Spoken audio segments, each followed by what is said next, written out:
Hello guys, andito na naman tayo sa bagong episode ng Pinoy Movies Then and Now, at ang pelikula natin ngayon ay ang Magic Kingdom ang Alamat ng Damortiz, isang adventure at fantasy movie na pinalabas noong 1997.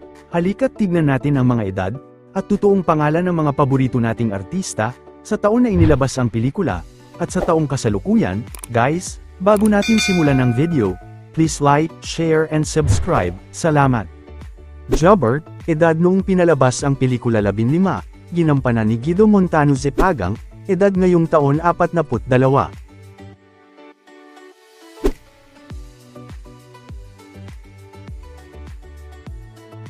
Samuel, edad noong pinalabas ang pelikula 14, ginampanan ni Jonel Hernando, edad ngayong taon 41.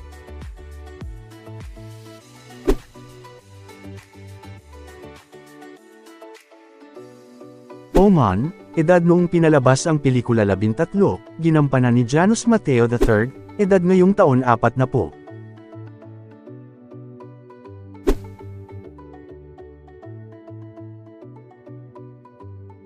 Master Sifu, edad noong pinalabas ang pelikula 58, ginampanan ni Manuel Urbano Jr., na pumanaw noong 2023 sa edad na 84 dahil sa aortic aneurysm. Basilicus, edad noong pinalabas ang pelikula 36, ginampanan ni Raphael John Eigenmann, na pumanaw noong 2014 sa edad na 52 dahil sa liver cirrhosis. Gabriel, edad noong pinalabas ang pelikula 31, ginampanan ni William Martinez, edad ngayong taon 58.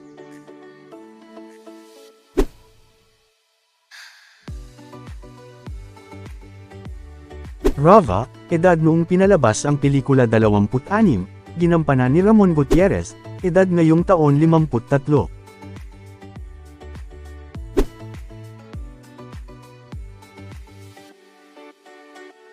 Empress Sofia, edad noong pinalabas ang pelikula 27, ginampanan ni Maria Cecilia Laksa, edad ngayong taon 54.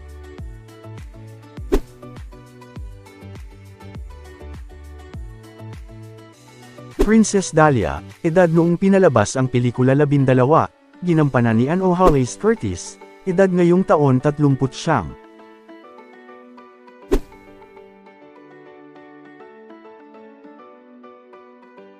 Maiko, edad noong pinalabas ang pelikula 11, ginampanan ni Jo Marie Oy, edad ngayong taon 38.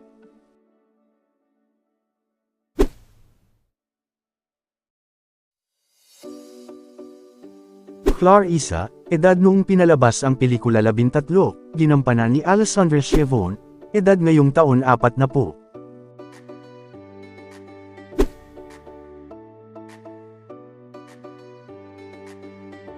Wormkeeper, edad noong pinalabas ang pelikula 62, ginampanan ni Lilia Cantapay, na pumanaw noong 2016 sa edad na 80.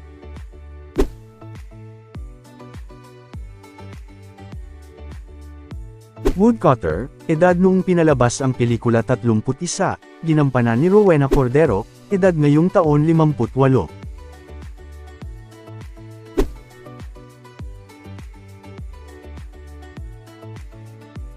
Waitress, edad noong pinalabas ang pelikula 32, ginampanan ni Mel Kimura, edad ngayong taon 50.